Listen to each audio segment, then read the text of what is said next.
Good evening and welcome to Tucker Carlson tonight. There's an awful lot going on right now. The president fired one of his earliest supporters in Washington, former senator, now former attorney general Jeff Sessions. We'll have details and thoughts on that in just a minute. But first, the big story, the smoke is clearing tonight for the most expensive midterm elections in American history. The outlines are just becoming visible. The results, it turns out, are confusing. It wasn't exactly a draw, but both sides can claim victory, and of course they are.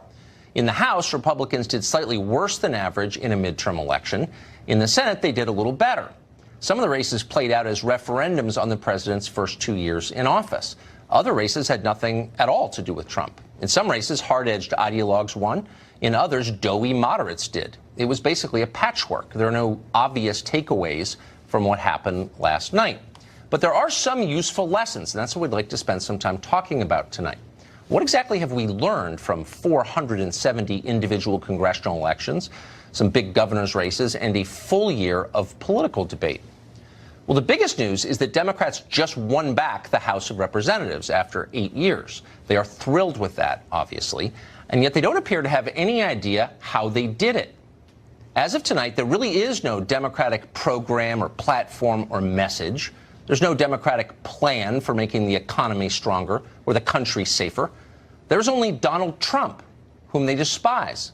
The entire Democratic message is Trump. The president is often accused of narcissism, making everything about himself. But on that point, Democrats agree with him. They think everything is about Trump, too. Watch this clip from last night. It had just become clear that Democrats were about to retake the House. It was a big moment. It was really the apex of the night. And at that apex, a senior Democrat called the set at MSNBC to announce his party's top priority now that they have regained power. Here it is. I've spoken to a senior Democratic source on the Ways and Means Committee who says tonight, breaking news, they do intend to request President Trump's tax returns.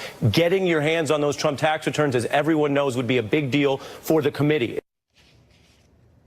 Getting Trump's tax returns, that's the priority for Democrats, not infrastructure, not wages, not the looming threat of China or drug ODs in this country, or the shrinking middle class, not even health care. Trump's tax returns. That's what Democrats really want. Okay, maybe they'll get them. Maybe they'll get those returns. What then? What exactly will we learn from Trump's tax returns? That a casino owner once employed a clever accountant? That he made less than he claimed he did? Will anybody be shocked by any of that? Will anyone care about any of that? Or as with the Stormy Daniels saga that went on forever, will voters find themselves titillated for a moment and then lose interest? What do Trump's tax returns have to do with them anyway? Their premiums haven't gone down. It's all just noise. Almost all of this is just noise. And for the rest of us, there's a pretty simple lesson, and you'd think Democrats would have figured it out. But they have not figured it out. Congressman Jerry Nadler will likely be the chairman of the House Judiciary Committee. Just today, Nadler was on a train back to Washington from New York, and he was overheard by somebody laying out his legislative priorities.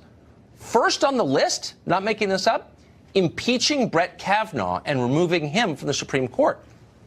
Apparently that's what Democrats really believe voters want. More than anything else, get that Kavanaugh guy off the court. Congressman Adam Schiff of California, meanwhile, is poised to take over the House Intelligence Committee. He's been the ranking member there for the last couple of years. He says that come January, when he takes over, his main priority will be intensifying the Russia probe, because it's not intense enough or long-standing enough. Schiff apparently thinks that he can prove that Vladimir Putin somehow stole the 2016 election with a few dozen Facebook ads that hardly anybody saw. Can Schiff really prove that? Who knows? Maybe. What we can know for certain is that nobody outside Washington will care at all if he does prove it. The entire Russia conversation is irrelevant and dumb. That has been proven already. It has nothing to do with anything, and everybody knows it. Democrats are the only ones who don't know it yet. As of right now, the entire Democratic platform can be summed up in one sentence. Donald Trump is a bad person. That's what they plan to run on in the next presidential election, which incidentally starts today, right now. Good luck with that. It's a virtual guarantee that Trump will serve a full 8 years if you make it about him. And by the way, so is all the race talk. That's not helping you. Somewhere along the way, Democrats became convinced they could win elections by denouncing voters as racist. The Andrew Gillum campaign just tried it in Florida. Remember, he was asked about the FBI probe. You're a racist for asking. Stacey Abrams' surrogates tried it also in Georgia. Did it work? No. It rarely works. Why would it work? Here's a bit of hard-earned knowledge from almost 30 years of covering campaigns. When you call voters immoral, they don't like it. And yet the left continues to throw out the racist slur, probably because they enjoy doing it. It makes them feel good about themselves. Here's ABC's coverage of the Gillum race last night. Watch this. And I think for many progressives in places like Florida and Georgia, they'll be incredibly disappointed, and they'll be giving their white neighbors the hairy eyeball tomorrow, right? In other words, ABC is telling us Andrew Gillum lost because of his skin color, and he lost because of the behavior of people of a certain skin color. ABC knows that. You hear things like this all the time, every day, and yet, curiously, nobody ever bothers to prove any of it or even try. Why? Because it's unprovable, and that's the appeal. Racism is now anything you don't like. A racist is anyone who's in your way. Hurling allegations of bigotry are, from the perspective of the left, the quickest way to get what you want. That's why they do it. It happened again today. On the campaign trail, you called yourself a nationalist. Some people saw that as emboldening white nationalists. Now people are also I don't saying know why you'd that say the that. president. It's such a racist There are question. some people that say that now the Republican Party is seen as supporting white nationalists Oh, I because don't of your believe rhetoric. that. I don't What do believe you make that. of that? I don't believe it. I don't know. Why do I have my highest poll numbers ever with African Americans? I love our country. I do. You have nationalists, you have globalists. I also love the world, and I don't mind helping the world, but we have to straighten out our country first. Now, that happened at the president's briefing, so you may not even have seen it because you're living a real life and not glued to the internet. But trust me, if that had happened even just a few years ago, it would have been everywhere. It would have been international news. An accredited White House reporter calling the president of the United States a white supremacist? Holy smokes. But now it's just any other day on cable news. Nobody really believes that the reporter means it. It's posturing, and therefore it is boring. The claim, racist, is losing its power from overuse. Diminishing returns have been reached. If you've got a problem with nationalism, it might be better just to argue against nationalism. That way we might all learn something. In the meantime, Republicans should understand that Democrats call them bigots not because they believe they are bigots, or even because they care if they are bigots. Al Sharpton and Louis Farrakhan are still allowed in the Democratic Party, after all. Democrats obviously aren't too concerned about bigotry, or they'd kick those guys out first step. Democrats say it, they make the charge because they hope it will bring them power, and power is what they want. It's all they want. Republicans lost an entire chamber of Congress last night. Nobody rioted this morning. Nobody blocked intersections or looted liquor stores. You didn't see Republican consultants on television this morning questioning the results or attacking the House of Representatives as illegitimate as an institution. It didn't occur to Republicans to do that. It was just an election. You lose sometimes. That's how Republicans think. That is not how Democrats think. They mean it. They lost a few seats in the Senate last night. Already they're denouncing the Senate itself as somehow undemocratic. The talking points have gone around. They're all reading them. Watch Joy Behar today try to read them. Ultimately, she misread the talking points, but she gave it her best shot on The View. Watch this. So Democrats won the popular vote last night by 8 million votes, right? They lose, but they lose U.S. Senate races in red areas. Because of gerrymandering, a Well, lot it's of it. not that's the Constitution. I mean, you can't, the districts are gerrymandered, but the states are part of the Constitution. Well, you can't gerrymander a Senate election, of course, because it's statewide. Joy Behar probably doesn't know that. She probably doesn't know really what the Senate is. But she knows power.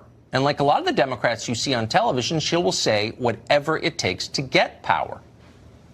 Republicans should understand that. But it's not just Democrats who should have learned something last night. There were major lessons for Republicans, too, ones they should pay attention to. Here's one. Voters care about campaign promises. If you don't fulfill your campaign promises, It turns out they notice, they remember, and they don't care for it. In 2016, Republicans in Congress promised to, I don't know, build a wall, get rid of Obamacare, defund Planned Parenthood. They got elected on those promises. They didn't do any of them once they got elected. Maybe that's one reason they lost the House last night. Here's another lesson. Immigration matters, not just on the level of individuals and families and caravans, the things that we debate every night, but on the level of entire populations. Immigration changes who lives in a country and who votes. Ultimately, that's why it matters. You'd never know that from listening to the coverage of immigration stories. You would think the question of who comes into your country and under what circumstances was entirely a moral issue, really a question of personal decency. Good people are for open borders, bad people are against them. It's always the message, including today. As you know, Mr. President, the caravan was not an invasion. It's a group of migrants moving up from Central America towards the border with the U.S. Thank you for telling me that. I appreciate it. Why did you characterize it as such? Because I consider it an invasion. You and I have a difference of opinion. But do you think that you demonized immigrants in this election to try to keep? I want them to come into the country, but they have to come in legally. You know, they have to come in, Jim, through a process. Ask Peter, one other go ahead. question. Are you worried? That's enough. That's enough. Mr. President, I was going to ask one of the other folks. That's enough. Pardon me, ma'am. Mr. President, that's enough. Mr. President, I had one other Peter, question, let's if go. I may ask, on the Russia investigation. Are you concerned that you may have? I'm not concerned about anything with the Russian investigation because it's a hoax. That's enough. Put down the mic. Mr. President, are you worried about indictments coming down in this investigation? Mr. President. I'll tell you what, CNN should be ashamed of itself having you working for them. You are a rude, terrible person. You shouldn't be working for CNN. You hate to see this become a news story. Acosta is such a buffoon, but he's such a buffoon that the White House apparently felt it had no choice but to respond. The press secretary, Sarah Huckabee Sanders, put out this statement, quote, President Trump believes in a free press and expects and welcomes tough questions of him and his administration. We will, however, never tolerate a reporter placing his hands on a young woman just trying to do her job as a White House intern, as apparently that woman was. This conduct is absolutely unacceptable. It is also completely disrespectful to the reporter's colleagues not to allow them an opportunity to ask a question. The statement went on to say, as a result of what happened today, the White House is suspending the hard pass of the reporter involved until further notice. So that's today's Jim Acosta sidebar. But whatever else the exchange you just saw was, what it really was a diversion from the political reality of immigration. Here's the political reality. California was once a solidly Republican state for generations. It is now among the most Democratic. Why? Immigration. Different people live there. Not surprisingly, they vote very differently. Something very similar is happening right now in Nevada, Arizona, Texas, Virginia, North Carolina, and many other states. And that was reflected in last night's vote totals. Check the numbers. Democrats obviously know this. That's why they oppose borders, because it helps them win elections. Republicans, by profound contrast, have been very slow to pick up on this. They're very literal. They still think immigration policy is about virtue. Republicans also seem to think that their economic message is working. They're very proud of the tax bill they passed in Congress, the Congress that they will control not much longer. Paul Ryan's always talking about his tax bill. And by the way, there is nothing wrong with tax cuts. But Republican strategists seem to forget that a huge percentage of Americans don't pay federal taxes. By definition, they don't care very much about tax cuts, cuts to taxes they don't pay. For them and for many others, the economy is not measured in stock prices and GDP numbers. Their concerns are tangible concerns. What does gas cost? Can I afford to live in a safe neighborhood? Will I go bankrupt if I get sick? These are real questions for tens of millions of people. The party that effectively addresses these questions generally wins elections. Republicans, for whatever reason, tend to ignore these questions, and that's a big reason they just lost the House. But there's a larger question that we ought to meditate on. The Republican Party is a conservative party. Republicans are supposed to care about families, not just a little bit, but above all. And yet, increasingly, the American family is vanishing. Young people can't afford to get married or to have children. Take a look at the numbers sometime. They're publicly available. They are shocking. And they foretell an ominous future for all of us. A country without strong families is a weak country. It is a volatile place, a chaotic place. It's a place susceptible to political demagoguery. It's what America is becoming. If you want to stop that slide, support families. It's that simple. Put another way, if your supposedly conservative economic program doesn't make it easier for young people to get and stay married and have kids, how is it really conservative? If couples are too poor to have children and you're not helping, why should I, as a conservative, vote for you? I should not vote for you. I will not vote for you. I will work against you. That is my pledge. Supporting marriage and children is the best, maybe the only way for Republicans or any of us to save the country. It will also win them elections. They should start right away.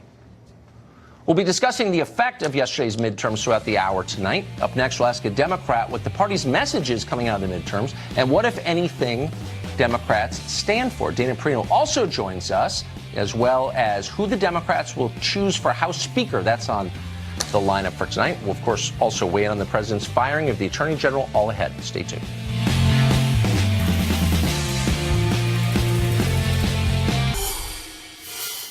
After 8 years, Democrats once again control the House of Representatives. That'll be official in January, but only by a pretty slim margin.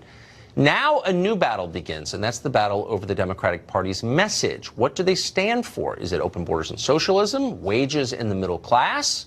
Who knows what it is, or will it just remain Trump is evil, Republicans are racist? Is that enough? Brian Dean Wright is a Democrat, former CIA officer who joins us today. It's a sincere question.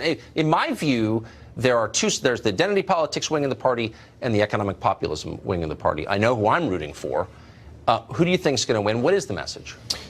Who's going to win? That's the big question. What we saw yesterday was a divide between the Heartland Democrats and the Coastal Democrats. So the Heartland Democrats, a lot of those folks from Michigan and Pennsylvania, even places like Kansas and Oklahoma, yes, who are saying, let's focus on the basics, right? Good wages, decent jobs, affordable health care. That's the message that I think most Americans want to hear. What we are hearing, however, from the Coastal folks is something very, very different. This is the Alexandria Ocasio-Cortez, yes, democratic socialism, which is lots of big government, lots of programs that we can't really pay for.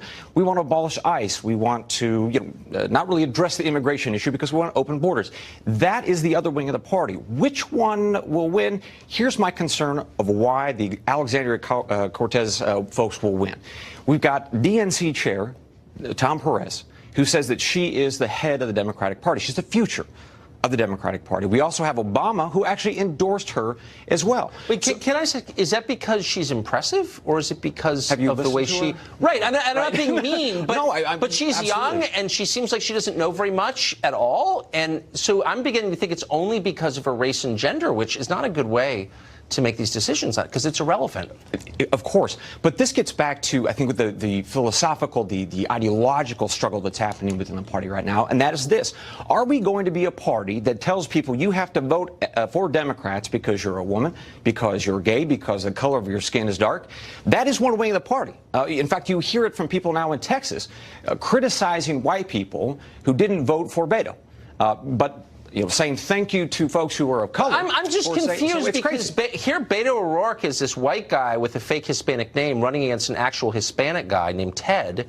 But if you voted for the white guy against the Hispanic guy, you're a racist? Like, how does that even... I'm too literal for this world, I think. Yeah, well, you and me both. And I can tell you, as a Democrat, it's incredibly frustrating to watch the party cannibalize itself in the midst of this debate. Because at the end of the day, if you look at this from a health of the democracy, we need multiple parties. We need good debate. Yes, I totally and Democrats agree. Can't be a part of that conversation when we are all so far off in the left field that we're talking about open borders and people have to vote a certain way because of their gender. So that is really the cost, the consequence, and frankly, why Republicans should be upset about this as well. We all should be concerned when a major party in this country is so unhinged that they're not giving the people a choice. I think that's a really wise point, and for that reason, I am rooting for the Democrats to get sane. I don't think it doesn't help anybody if one party falls apart. Thank you very much. Always a pleasure. Great to see you. The president tweeted this today, and I'm quoting, "In all fairness, Nancy Pelosi deserves to be Speaker of the House by the Democrats. If they give her a hard time, perhaps we will add some Republican votes. She has earned this great honor!" Exclamation point. Not clear if that was entirely sincere. Will Democrats go with Pelosi again, or will new leadership take over? It's not a small question. Dana Perino is the person we turn to answer tough questions like this. Of course, she hosts the Daily Briefing every day. Small guest, Hi, Dana. big question. So what? I mean, because it's not simply about who gets the gavel. It's about what is the party's message. All sorts of things. Look, I think President Trump has thought this through. He is elevating Pelosi for a very good reason. One, yeah, he's right. She deserves it. The Republicans made her the villain of every ad across the country, and she still was able to pull out the win that she said she would be able to do. So on the merits, he might look at her as a worthy competitor, okay? However, what also does this do? This makes all of these new Democrats that she was willing to let them say that they would never vote for her. They promised in their districts, I will never vote for Nancy Pelosi for Speaker. Guess what's about to happen? The very first vote that these new members of Congress are going to be asked to take is whether Nancy Pelosi should be Speaker of the House. And they might end up breaking a promise, their very first promise, on their very first vote in order to make her Speaker.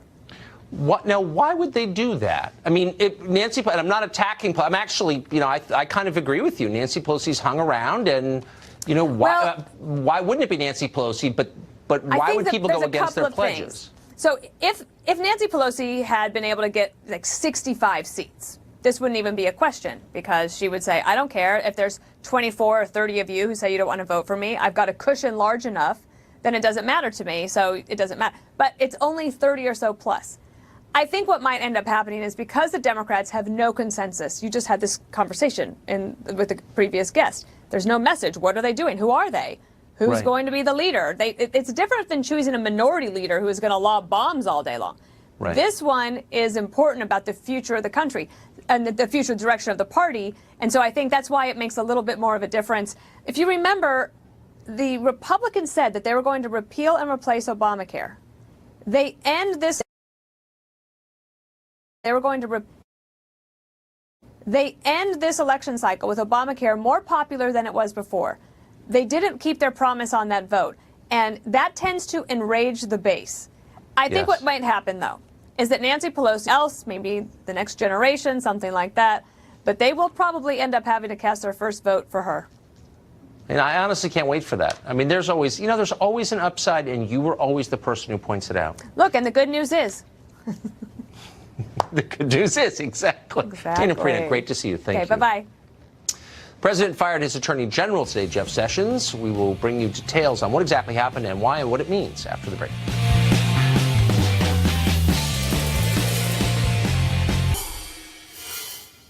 Well, there are always aftershocks immediately after campaigns. The first one of the 2018 midterms arrived pretty quickly this afternoon. The president fired his Attorney General, Jeff Sessions. For more than a year, the president has publicly criticized and ridiculed Sessions, so it was not very surprising. Now the president is assured the ability of replacing Sessions with a new appointment since Republicans held the Senate.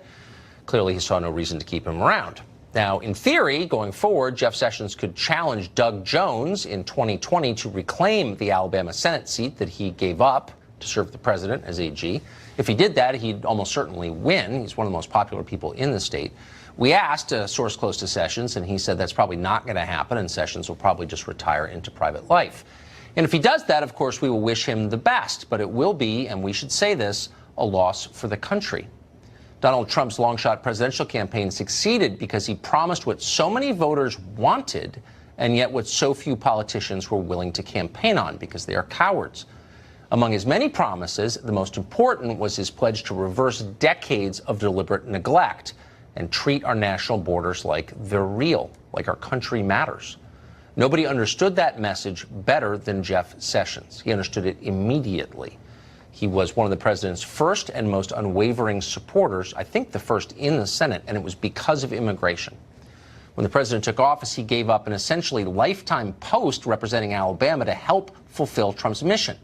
Sadly, the country was going another way. Within about 5 minutes of the 2016 election, Democrats decided their defeat was not about immigration or an abandoned middle class. It was instead, you'll remember, about Russia and the conspiracy between Vladimir Putin and Trump. Now, Republicans said they didn't believe that story.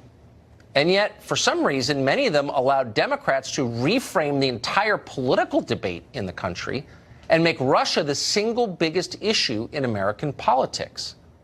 But Jeff Sessions did not fall for that. He never let himself get distracted from the mission at hand. While everyone else obsessed over dossiers and FISA warrants, Sessions worried about the mission he was hired to do.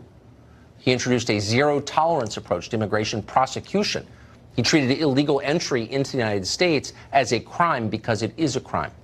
His DOJ issued new opinions to restrict the exploitation of asylum laws in this country. He fought to strip federal funding of sanctuary cities.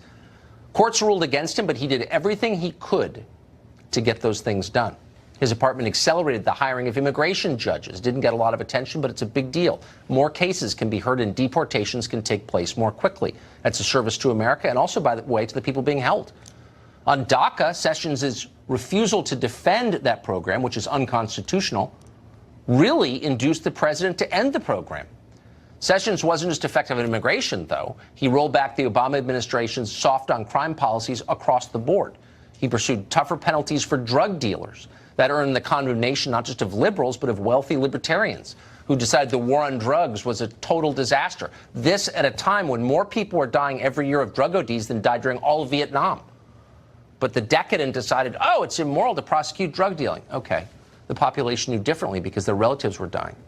Of course, Sessions also ended the Obama administration's harassment of local law enforcement that had helped drive a surge in violent crime in major cities. If you live in one, you know what we're talking about. Sessions did all of this even as the president who appointed him attacked him in public. Those attacks started more than a year ago. After one of the president's public rebukes, we traveled with Sessions just by chance to El Salvador, where he was pushing a fight against MS-13. Sessions made it clear he was in the cabinet to get results and would serve as long as the president would have him. He has said again and again in many different forums throughout this barrage that you should have acted differently. You should have not recused yourself from oversight of the Russian investigation. Do you agree with that? Well, I understand his feelings about it because this has been a big distraction for him.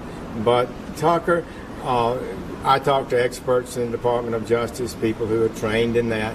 I'm confident I made the right decision. You said the criticism was hurtful, and the president has made it really clear that he doesn't seem to want you to run the Department of Justice. Will you continue to run it? Well, he can make that clear at any time. I serve at the pleasure of the president. Yes.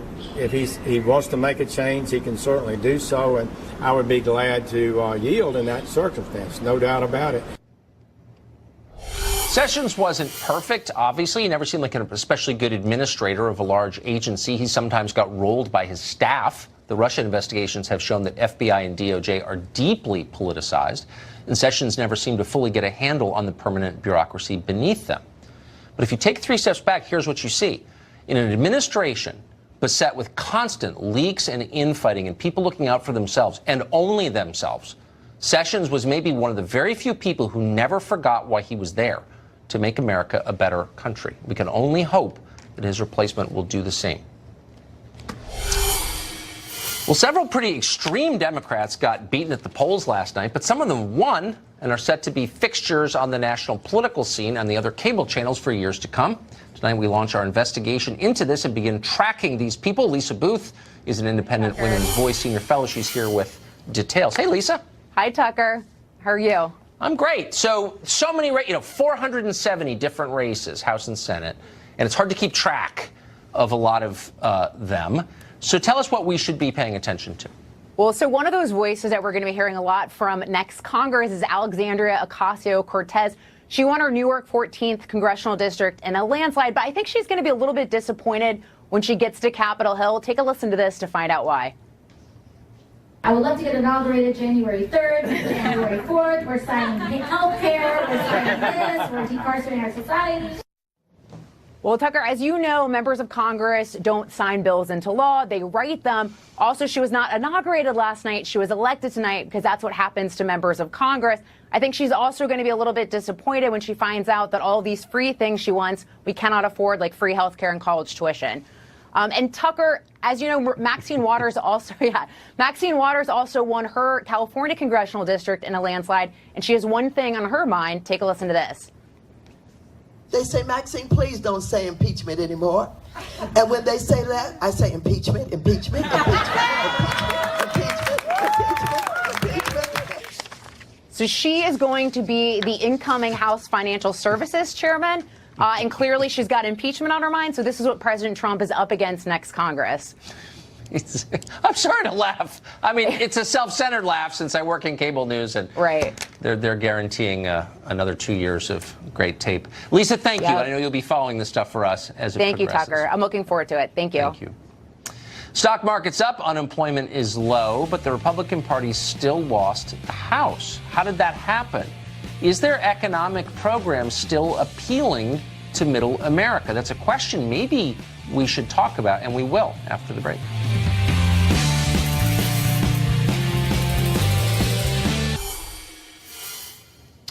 Well, by the measures that Washington uses, the American economy looks great. Stock market, of course, is up and has been for a long time. Unemployment is historically low. GDP is fine. But look beneath the surface, and there are ominous signs. Young people cannot afford homes or cars or to have children. The most common living arrangement of young people is with their parents. Student loans and other debt are strangling the country's middle class. With that in mind, does either party have an economic message to remedy the concerns of the average American family? Austan Goolsbee is an economics professor at the University of Chicago, and he joins us tonight. Austan, thanks a lot for coming on. Yeah, great to see you, Tucker. So I noticed last night in the return something interesting. So everyone we know is completely committed to free trade as a matter of religious faith, as you know. But I saw in a number of these races, and I've noticed this for the past couple of years, voters are very distrustful of our trade policies. And we saw it last night with Sherrod Brown winning in Ohio. I'd say that's fair. Yeah. So, fair. but why? It's both parties. It's absolutely both parties. The consensus in economics is bipartisan, pretty much, increasingly. So, should we not reassess at all? If the majority of the country is not served by a policy, doesn't that mean it's problematic, or no? Well, look, I'm an economics professor, so nobody's going to out free trade me. I think that but shouldn't you there are that, concerns maybe? on both parties, we should re-examine. We should always re-examine.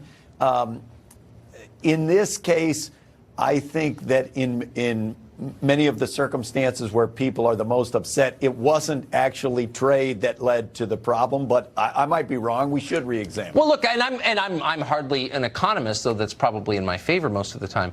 But so I can't prove that either. Here's what I know for certain is that the measurements that we use, and certainly that economics professors use to judge the health of an economy, don't begin to describe the experience of tens of millions of Americans. Basically, so like if young people can't afford to get married or have kids, why does GDP, why is that a meaningful measure of anything? Look, you're preaching the choir on that one. The measure of GDP, and certainly just the average GDP for the whole country, is not the only measure. It's probably not even the most important measure. We should be looking at median incomes. That is how much the middle class is actually bringing home in their pocket. Right. And most of those measures of wages and income have not grown as fast as these broader measures of how corporations are doing and stuff like that.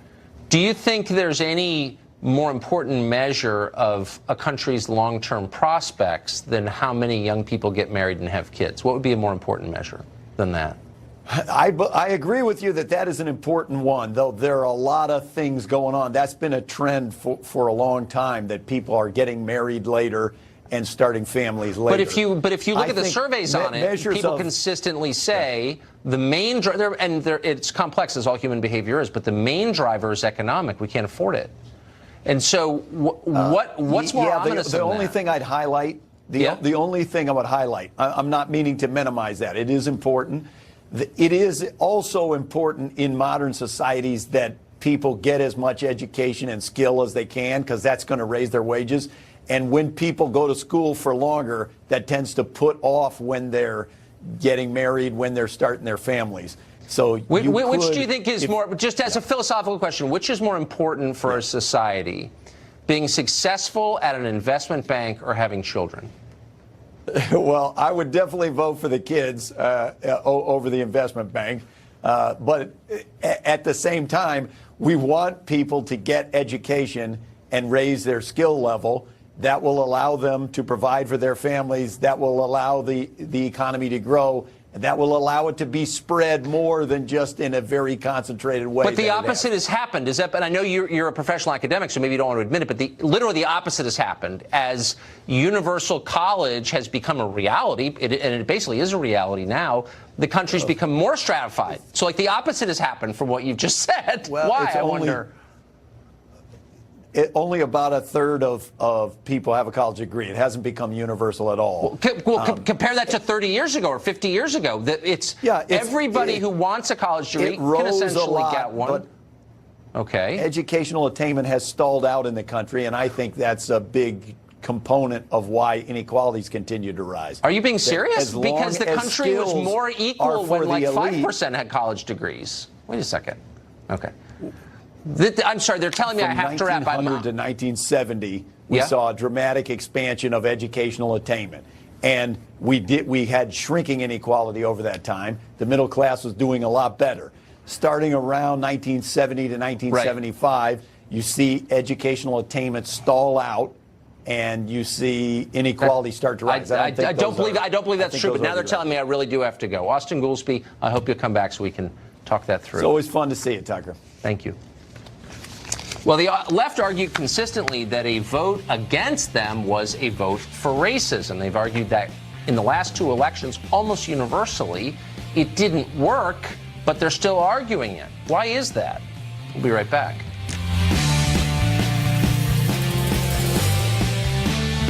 Pretty consistent storyline for the past couple of years, really. Democrats have to win, and if they don't win, there's only really one explanation for it: racism. The press, of course, their handmaidens, have eagerly helped them push that storyline. There is still a silent majority who responds to these racially coded as probably the most generous way you would describe it. He won, and he won, unfortunately, with a message that was racially motivated, that was false about this invasion of migrants. The dumbest people all work on TV, but you knew that. Turns out voters didn't care for this. They really don't like being called evil. That's not a way to win their vote. It's also untrue. Stacey Abrams and Andrew Gillum both lost last night. So did Republican John James in Michigan. But for some reason, the left isn't scrambling to call Michigan voters racist for re-electing Debbie Stabenow. That's kind of funny. Christopher Harris is executive director of Unhyphenated America. He joins us today. Mr. Harris, thank you very much for coming on. I wonder if we've reached like peak hysteria on this question. This is my preferred outcome. And we could all kind of just agree that it's not really the issue most of the time. Sometimes it is, but mostly it's about economics, and we can debate those. Or are they going to continue doing this, do you think? They're going to continue doing it. They're like a dog on a leash or a hamster on a wheel. This is what they know. They only know how to do that. I mean, but they want to talk about some people being racist, but as you said, they don't want to talk about Michigan. How about, I have a friend of mine, Liz Matori. She ran for the 2nd Congressional District in Maryland.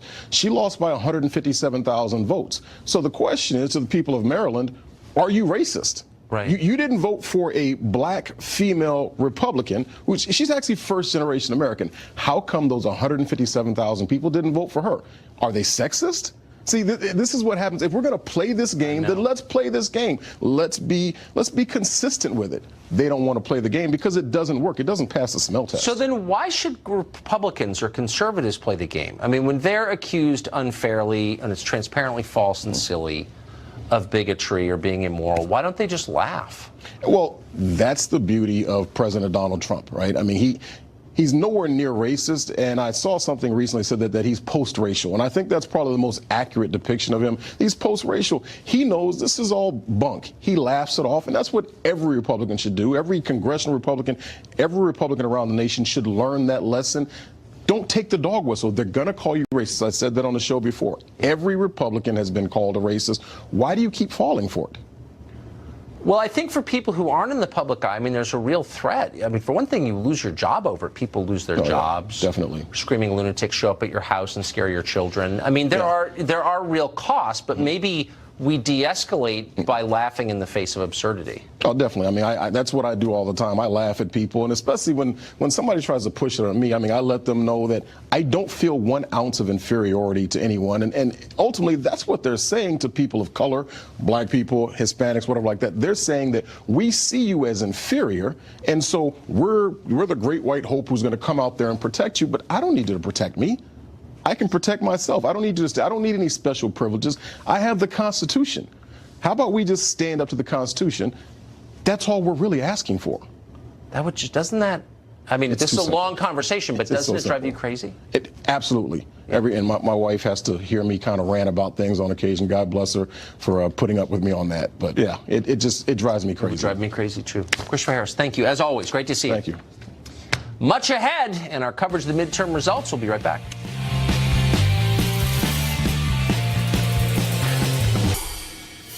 Here's one lesson from yesterday. Nobody really cares what celebrities think. You could have guessed that 2 years ago when dozens of stars made a Fight Club song, which somehow failed to deliver Pennsylvania for Hillary Clinton. We saw it again last night.